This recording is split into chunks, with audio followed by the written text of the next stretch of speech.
नमस्कार। मैं प्राध्यापक डॉक्टर राजेंद्र रघुवीर Deshpande from Pune Maharashtra state India आप सबका मेरा आयुर्वेद एकेडमी यूट्यूब चैनल में सहर्ष स्वागत करता हूं।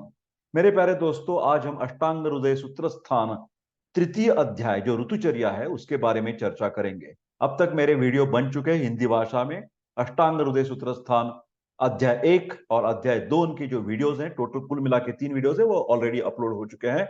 आप तो जानते हैं कि अष्टांग हृदय वाग्भट एक ऐसा ग्रंथ है कि जिसमें चरक और सुश्रुत का जो भी अच्छी चीज है उन्हें इसेंस तरीके से एकत्रित किया गया है और उसके द्वारा अष्टांग हृदय के द्वारा हमारा आयुर्वेद समझना बहुत आसान हो जाता है। आज का अध्याय सर्व सामान्य जन को भी बहुत ही फायदेमंद है, जिसका नाम है ऋतुचर्या। ऋतु का मतलब होता है सीजन। हमारे जैसे बारिश का मौसम होता है, गर्मी का मौसम होता है, ठंड का मौसम होता है, उसके अनुसार हमारे आहार विहार में जो हम बदलाव लाते हैं और कैसे बदलाव लाने चाहिए उसके सब इंफॉर्मेशन इस तृतीय अध्याय ऋतुचर्या अष्टांग हृदय सूत्र स्थान अध्याय 3 में दी गई है। अभी देखिए, वातावरण की प्रकृति का प्रभाव हमारे शरीर पर सीधे पड़ सकता है, मतलब पड़ता है। जल वायु परिवर्तन से भूमि में होने वाला जो कि अब अनाज होते हैं, फल होते हैं, सब्जी होते हैं, उन सभी पर प्रभाव पड़ने से हमारे शरीर पर भी प्रभाव पड़ना स्वाभाविक है, क्योंकि हम तो अनाज फल सब्जी खाते हैं, तो उसके द्वारा हम पर भी प्रभाव पड़ेगा। उसके साथ इसी को समझने के लिए और ऐसी स्थितियों में हमारी दिनचर्या कैसी होती है, आहार विहार कैसा होना चाहिए, इसका विस्तृत वर्णन आचार्य वाग्भट ने इस ऋतुचर्या अध्याय में किया है। षड ऋतु का वर्णन अभी हम चालू करेंगे। एक जो पूरा साल होता है ना, एक वर्ष, संवत्सर बोलते हैं, उसमें 6 ऋतुएं मानी गई हैं। एक वर्ष में उसके 2 कंपार्टमेंट्स है, 2 अयन होते हैं। एक है उत्तरायण और दूसरा है दक्षिणायन। उत्तरायण में हमारे भारतवर्ष में सूर्य का बल अधिक होता है, जिससे सूर्य क्या करता है, जो मनुष्य का बल है वो अपनी ओर खींचकर मनुष्य को निर्बल बना देता है। तो खींचना है तो इस काल को, उत्तरायण को, आदान काल बोलते हैं। आदान का मतलब टू टेक बैक।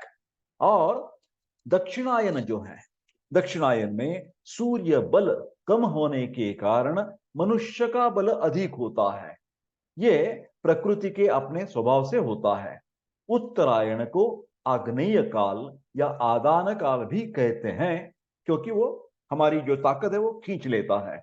जबकि दक्षिणायन को सौम्य काल या विसर्ग, विसर्ग का मतलब है देना, वापस देना, तो हमारी जो हेल्थ है, हमारी जो स्ट्रेंथ है, वो वापस मिल जाती है। उत्तरायण में 3 ऋतु होते हैं, जैसे कि शिशिर ऋतु है, वसंत, ग्रीष्म।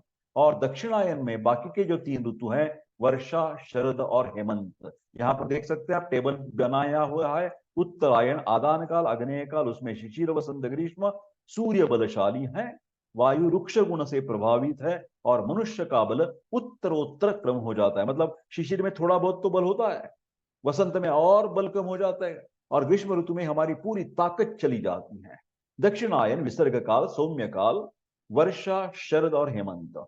सूर्य का बल थोड़ा सा कम हो गया है, उष्णता कम हो गई है, वायु शीतल है, मनुष्य का बल उत्तरोत्तर अधिक हो जाता है। मतलब वर्षा में थोड़ा बल बढ़ जाएगा, शरद में और बढ़ जाएगा, और हेमंत ऋतु में नंबर 1 का बल, बहुत स्ट्रांग हमारी इम्यूनिटी होती है। उसी के कारण दिसंबर महीने में स्लैक सीजन होता है डॉक्टरों के लिए, कोई पेशेंट नहीं आता, बहुत हेल्दी रहते हैं सब लोग। मनुष्य का बल देखिए, उत्तम बल कब होता है, शिशिर और हेमंत ऋतु में उत्तम बल माना गया है। मध्यम बल कहाँ है, वसंत और शरद ऋतु में मनुष्य का बल मध्यम है। और ग्रीष्म और वर्षा ऋतु में हमारी ताकत बहुत ही कम है।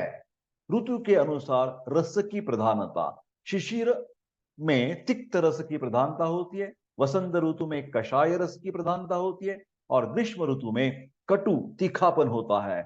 ये सब के द्वारा, मतलब शिशिर, वसंत, ग्रीष्म में ये तीनों रस जो हैं वो रुक्ष गुण के हैं। इसके द्वारा वात की वृद्धि हो जाती है। वर्षा, शरद, हेमंत, वर्षा में अम्ल रस प्रभावी है, शरद ऋतु में लवण रस प्रभावी है, और हेमंत ऋतु में मधुर रस प्रभावी है। तो इससे कारण क्या हो जाएगा, कफ का प्राबल्य इस ऋतु में बढ़ जाएगा, वृक्षता थोड़ी कम हो सकती है। ठीक है, तो आगे चलते हैं हम।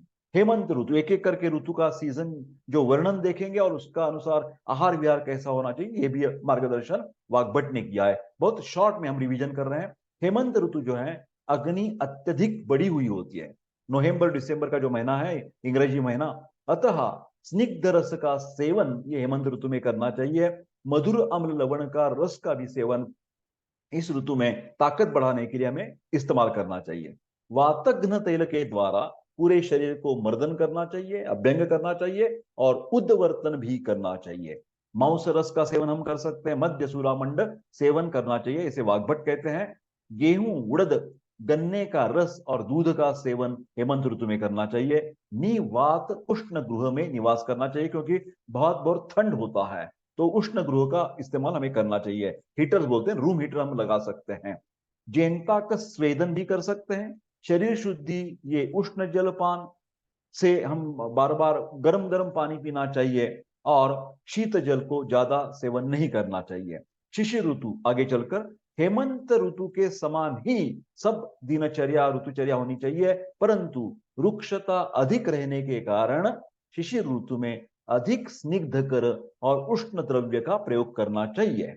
वसंत ऋतु, शीत ऋतु में जो संचित कफ है वो वसंत ऋतु में सूर्य की किरणों से पिघलकर कफज विकार को उत्पन्न करता है और मंद अग्नि कर देता है, अग्निमांद्य हो जाता है। इसलिए वसंत ऋतु में कफ नाशक जो भी एक्टिविटी है, जो भी कर्म है, वो हमें करना चाहिए। हम वैद्य के पास जाएंगे और क्या करेंगे, जिसको भी कफ के विकार ज्यादा हो जाते हैं, सांस की बीमारी है और भी कुछ तकलीफ है, तो तीक्ष्ण वमन इस ऋतु में दे सकते हैं, जिसको वासंतिक वमन मेडिकल कैंप्स हर जगह पर बने होते हैं। नस्य का इस्तेमाल करना चाहिए, कफनाशक नस्य हम इस्तेमाल कर सकते हैं, जैसे शोधन नस्य है। लघु और रुक्ष भोजन का सेवन करना चाहिए। व्यायाम, रुक्ष उद्वर्तन, ये वसंत ऋतु की बात चल रही, स्प्रिंग सीजन है ना, मार्च महीना। उसके साथ साथ कर्पूर, चंदन, अगरु और केशर का इस्तेमाल करना चाहिए लेप के तरीके से। पुराना गेहूं, मधु, जांगल मांस और शूल्य मांस ये हम सेवन कर सकते हैं। विभिन्न आसव वरिष्ठ सिधु माधविक का भी सेवन कर सकते हैं। सौंठ, असन, मधु, मोथे के पकाया जल सेवन करने से अग्नि बढ़ती है और कफ का भी नाश हो जाता है। त्याज्य पदार्थ कौन से हैं? गुरु, जिसको पचन होने में, हजम होने में वो तकलीफ देते हैं, high calorie food, high fatty food, ये सब बंद कर देना चाहिए। गुरु पदार्थ नहीं होनी चाहिए। शीतल पदार्थ, ठंडे ठंडे जो पदार्थ हैं, फ्रीज्ड आइटम जिसको बोलते हैं, कोल्ड ड्रिंक्स बोलते हैं, आइसक्रीम बोलते हैं, वो बिल्कुल नहीं लेनी चाहिए। स्निग्ध भोजन का सेवन नहीं करना चाहिए। तले हुए पदार्थ नहीं लेने चाहिए। सैलड और गर्म गर्म सूप आप पी सकते हैं, ठीक है। उसके साथ साथ दिवा स्वाप नहीं करना चाहिए।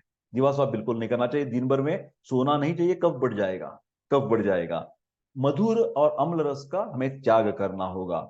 ठीक है मेरे प्यारे दोस्तों, ये जो ऋतुचर्या की हम बात कर रहे हैं ना, प्राध्यापक डॉक्टर देशपांडे ने जो हर एक सब्जेक्ट की प्लेलिस्ट बनाई है, उसमें स्वस्थ ऋतु प्लेलिस्ट आप चेक कीजिए। पूरे के पूरे ऋतु जो है उसकी ऋतुचर्या बहुत डिटेल से और आसानी तरीके से बताई गई है। यहाँ पर जो है वो शॉर्ट और टेक्सचुअल रेफरेंस में दे रहा हूँ। व्यवहार में कौन सी चीजें हमें करनी है, इसके लिए ऋतुचर्या का अवलंब कर सकते हैं।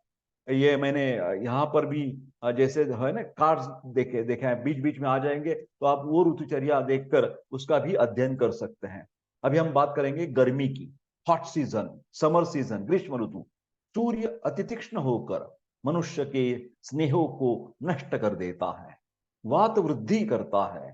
उसके लिए यहाँ इस ऋतु में जब गर्मी ज्यादा होती है, जब टेम्परेचर जो है ना, बाहर का तापमान 35 degree centigrade, 37, 38, 40, above 40 degree centigrade, तो उसमें आपको वात नाशक और कफवर्धक और पित्त शामक जो भी चीजें हैं उसका सेवन करना चाहिए। मधुर अन्न लेना चाहिए, लघु अन्न लेना चाहिए। शीतल, सबको कम शरबत है और नींबू शरबत है, स्निग्ध द्रव पदार्थों का ही सेवन करना चाहिए। शीतल जल, स्नान के बाद शर्करा युक्त सत्तू आप सेवन कर सकते हैं। शाली धान्य को जांगल मांस रस से साथ ले सकते हैं। शशांक किरण सेवन, कर्पूर से टुकड़ों से युक्त भोज्य पदार्थों को माहिष क्षीर से आप ले सकते हैं। चंद्रमा की चांदनी में रात बिता सकते हैं। त्याज्य पदार्थ कौन से हैं? ये हॉट सीजन में, समर में मद्यपान बिल्कुल वर्ज्य है, कॉन्ट्रा इंडिकेशन। उसके द्वारा बहुत सारे प्रॉब्लम, हेमेटोमेसिस हो सकता है। लवण रस वर्ज्य करना चाहिए, कटु रस वर्ज्य, अम्ल रस वर्ज्य करना चाहिए, क्योंकि इससे उष्णता बढ़ जाएगी शरीर की। व्यायाम भी बिल्कुल कम करना है, बिल्कुल कम करना है। रिलैक्सिंग एक्सरसाइजेस आपको करना है, स्ट्रेनस एक्सरसाइजेस नहीं करनी है। सूर्य की किरणों से आपको बचना होगा। आगे चलते हैं, रेनी सीजन, वर्षा ऋतु। इसमें तीन ही दोष, वात पित्त कफ, प्रकोपित हो जाते हैं। अत्यधिक मंदाग्नि रहता है। साधारण विधि तीनों दोषों को जो नाशक है, बैलेंस करते हैं, तो उसका हम इस्तेमाल करेंगे। ऐसी विधि अपनाएंगे, अग्नि प्रदीप्त करने वाले जो भी आहार्य पदार्थ है, जीवन शैली है, वो उसका इस्तेमाल करेंगे। वर्षा का जल या कुएं का जल हम ले सकते हैं। भोजन में मधु का प्रयोग अवश्य करना चाहिए। अम्ल, लवण और स्नेहयुक्त भोजन करना चाहिए। पुराना गेहूं, मध्य अरिष्ट, सौवर्चल नमक, पंचकोल सिद्ध पेया, ये आप बिल्कुल वर्षा ऋतु में ले सकते हैं। पैदल नहीं चलना है। आस्थापन बस्ती, क्योंकि वर्षा ऋतु में वात प्रकोप ज्यादा हो जाता है, संधिवात की बीमारी बढ़ सकती है, कहीं दर्द ज्यादा ज्यादा हो जाता है, तो उसके लिए बस्ती चिकित्सा, medicated enema is the best treatment. आस्थापन बस्ती या निरूह बस्ती का इस्तेमाल करना चाहिए। त्याज्य कौन सी चीजें हैं? नदी का जल, उदमंथ, जल में घोला सत्तू, दिवास्वाप, परिश्रम, धूप, इससे आपको बचना होगा। आगे चलते हैं, जिसको शरद ऋतु कहते हैं। शरद ऋतु का मतलब है अक्टूबर हीट। वर्षा में संचित पित्त, शरद ऋतु में पित्त प्रकोप हो जाता है और पित्तज विकार उत्पन्न होते हैं। इसके लिए पित्तनाशक कर्म करना बहुत जरूरत है। तिक्त घृत बाजार में मिल जाता है। तिक्त घृत हर रोज रसायन के तरीके से एक एक चम्मच आप ले सकते हैं। विरेचन कभी कभार कर सकते हैं, लैक्सेटिव्स परगेटिव्स ले सकते हैं। रक्त मोक्षण भी बहुत इंटरेस्टिंग होता है, मतलब बहुत फायदेमंद होता है ये शरद ऋतु में, क्योंकि पित्त की उष्णता रक्त मोक्षण के द्वारा निकल जाएगी। पित्त शामक रस जो है, हमारे टेस्ट जो है, कषाय, तिक्त, मधुर, उसका सेवन करना चाहिए। मूंग की दाल, चीनी, आंवला, मधु और लघु अन्न का सेवन करना चाहिए। हंसोदक, इस पर शॉर्ट नोट आ सकती है परीक्षा में, व्यवहार में इतना उसका ज्यादा महत्व नहीं है। सूर्य की किरणों से तप्त और चंद्रमा की किरणों से शीतल हुए पवित्र जल को हंसोदक कहते हैं। ये ना तो रुक्ष है, ना अति स्निग्ध है, तीनों दोषों को, वात पित्त कफ को जितने जितने वाला ये हंसोदक है। आचार्य वाग्भट ने इस जल को अगस्त्य तारे की उपस्थिति में ग्रहण करने को अति फलदायक बताया गया है। शरद ऋतु में रात्रि के प्रथम प्रहर चांदनी को आप ग्रहण कर सकते हैं। शरद ऋतु में कौन सा कर्म, कौन सी एक्टिविटी, कौन सा फूड नहीं लेना चाहिए? ओस, क्षार, पेट भर खाना, दही का इस्तेमाल, तेल, वसा, धूप, तीक्ष्ण मद्य, दिवास्वाप, पूर्व दिशा की वायु, ये सब चीजें त्याज्य है शरद ऋतु में। ऋतु संधि का मतलब क्या होता है? एक ऋतु का अंतिम सप्ताह और आने वाली ऋतु का पहला सप्ताह, ये 14 दिन ऋतु संधि कहलाते हैं। इसमें किए जाने वाली जो ऋतु की चर्या है, तो पहले वाला ऋतु को चर्या क्रमशः छोड़ते हुए आने वाली ऋतु चर्या को क्रमशः अपनाना चाहिए। अन्यथा एकाएक आपने छोड़ दिया और नया चालू कर दिया तो विभिन्न रोगों की उत्पत्ति हो सकती है। अभी ये ऋतुओं को जो संचय प्रकोप प्रशम है उसके बारे में थोड़ा सा यह देखिए। वात दोष की संचय ग्रीष्म ऋतु में है, प्रकोप वर्षा ऋतु में होता है तो बस्ती कर्म करना चाहिए, और शरद ऋतु में वात दोष का शमन हो सकता है। पित्त के लिए वर्षा ऋतु में संचय है, उसके बाद शरद ऋतु में विरेचन कर्म आप कर सकते हैं, पित्त घ्न चिकित्सा है, और हेमंत ऋतु में पित्त का अपने आप शमन हो जाएगा। कफ शिशिर ऋतु में संचय होता है। वसंत ऋतु में हम वासंतिक वमन करवाते हैं क्योंकि कफ रोग बीमारी ज्यादा होते हैं, और ग्रीष्म ऋतु में कफ का शमन हो जाता है। अंत में आचार्य ने सभी ऋतुओं में सर्वरस का सेवन करने के लिए बोला है, मधुर, आम्ल, लवण, कटु, तिक्त, कषाय, परंतु प्रत्येक ऋतु में उस ऋतु के अपने अपने रस को अधिक मात्रा में लेना चाहिए। प्राकृतिक आधार पर ऋतुचर्या का वर्णन माघ माह से प्रारंभ किया गया है। शिशिर और हेमंत दो शीत ऋतुओं का वर्णन किया है। संशोधन फाल्गुन माह से प्रारंभ किया गया है। केवल एक हेमंत पानिया तथा वर्षा ऋतु को मानकर प्रवृत्त प्लस वर्षा ऋतुओं की कुल संख्या 6 हो गई है। ये देखिए यहाँ पर प्राकृतिक भाव, आदान काल, विसर्ग काल में कैसी स्थिति है। सूर्य जो है उत्तरायण में आदान काल में स्ट्रांग होता है, दक्षिणायन में उसकी थोड़ी पावर कम होती है। वायु ये आदान काल में तीव्र रुक्षता होती है, विसर्ग काल में अरुक्ष होता है। स्नेहांश आदान काल में स्नेहांश का शोषण एवं ह्रास होता है, विसर्ग काल में स्नेहांश की वृद्धि एवं पोषण होता है। स्वभाव, आदान काल का स्वभाव आग्नेय है और विसर्ग काल का स्वभाव सौम्य है। ऋतु, आदान काल में शिशिर वसंत ग्रीष्म 3 ऋतु आते हैं, विसर्ग काल में वर्षा शरद हेमंत ये 3 ऋतु आते हैं। रस, आदान काल में शिशिर में तिक्त रस, वसंत में कषाय रस और ग्रीष्म में कटु रस का प्राबल्य अन्नपान में होता है, तो हमें उसको काउंटरैक्ट करना होगा, एंटेगोनिस्टिक। उसको जीतने के लिए कटु रस ज्यादा लेंगे तो आपको तकलीफ हो जाएगी। गार्लिक, लहसुन जो बोलते हैं लहसुन, वो नहीं लेना चाहिए यहाँ पर ग्रीष्म ऋतु में।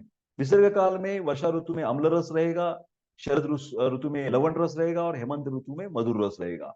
ऋतुओं के अनुसार प्राकृतिक स्थिति, ये देखिए ऋतु कौन सा है, भारतीय महासागर कौन सा है, सूर्य बल, चंद्र बल, स्वभाव, रस और प्राणी बल।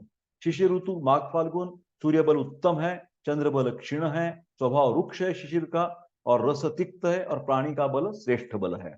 वसंत ऋतु में चैत्र वैशाख महीने आते हैं, सूर्य बल पूर्ण तर है, चंद्र बल क्षीण तर है, स्वभाव रुक्ष तर है, रस कषा है और मध्यम बल है। ग्रीष्म ऋतु में ज्येष्ठाषाढ़ महीने आते हैं, सूर्य बल वेरी स्ट्रॉन्ग समर, उष्णपूर्णतम सूर्य वेरी हॉट, चंद्र बल बहुत कम है, स्वभाव रुक्षतम है, एक्सट्रीम ड्राइनेस आ जाता है, रस कटु है और अल्प बलता होती है। वर्षा ऋतु श्रावण भाद्रपद, सूर्य बल क्षीण है, चंद्र बल पूर्ण है, स्वभाव स्निग्ध है, रस अम्ल है और प्राणी का बल अल्प बल है। शरद ऋतु में अश्विन कार्तिक महीने आते हैं, क्षीण तर सूर्य बल है, चंद्र बल पूर्ण तर है, स्वभाव स्निग्ध तर है, तर मतलब एक्सेस, रस लवण है और मध्यम बल होता है मनुष्य प्राणी का। हेमंत ऋतु मार्गशीर्ष पौष, क्षीणतम सूर्य भी कम हो गया, चंद्र की ताकत बढ़ गई, पूर्णतम, स्निग्धतम लुब्रिकेशन हो जाता है शरीर का, मधुर रस है और श्रेष्ठ बल हमारे शरीर में दिखाई देता है। ऋतुओं के अनुसार दोषों का संचय प्रकोप प्रसर, तो ये देखिए वात दोष में ग्रीष्म ऋतु में संचय, वर्षा में प्रकोप और शरद में शमन। पित्त का वर्षा में संचय, शरद में प्रकोप और हेमंत ऋतु में शमन हो जाएगा। कफ का शिशिर में संचय, वर्षा वसंत ऋतु में प्रकोप हो जाता है और ग्रीष्म ऋतु में शमन हो जाता है। मेरे प्यारे दोस्तों, ये था ऋतुचर्या अध्याय का अष्टांग हृदय सूत्र स्थान चैप्टर नंबर 3 का हिंदी भाषा में चर्चा फास्ट रिवीजन डॉक्टर देशपांडे ने करवा ली है।